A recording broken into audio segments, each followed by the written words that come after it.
بني آدم أكم جرتو شما أكم بني آدم أكم نجاجرتو فيا ويا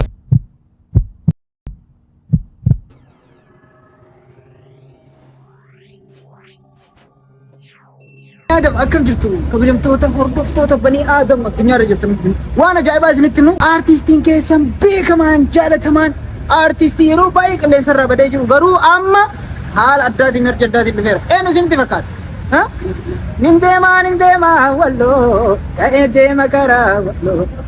لين شغل مدغلاف أن كم بيتن أرتيست إبرو إبسا وجي هارا كرا يوتيوب متى ساتين هنگ ألبومي غوتو qabate isin dhufaa jira isa keessa amma hojii xiqqoo bareedduu takka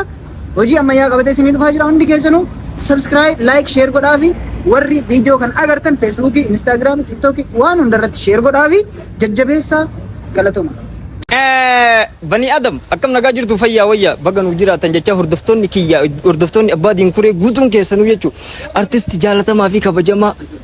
qaxalee Oromoo Ibro Ibsa sirba haaraa qabatee dhufaa waan jiruuf YouTube mataa isarratti gadhiisuudhaaf deema kanaafu hanga gartaniitiin sirbi isaa dhufeetiin YouTube isarra korutti seenaati YouTube Ibro Ibsa jedhu seenaati subscribe gochuudhaan jajjabeessa jabaa fi abbaatu jabeeffata Ibro Ibsa ammoo hin beeytan nama seenaati nama jajjaba Oromoon qabdu keessa isa tokko ta'u beeytanii guutuun keessan dirqama ofirratti fudhattanii seentanii subscribe akka gootan kabajaadhaan maqaa abbaa dinkureetiin isin gaafadha isin jaaladha shama akkam jirtu jaallattoonni fi dinqisiifattoonni aartii Oromoo hundumtuu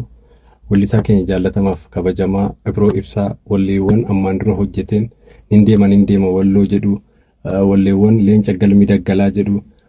wallee Oromiyaan ta'u Oromooti jedhuun beektan yeroo darbees wallee raayyaa ajaa'ibaa hojjetee ture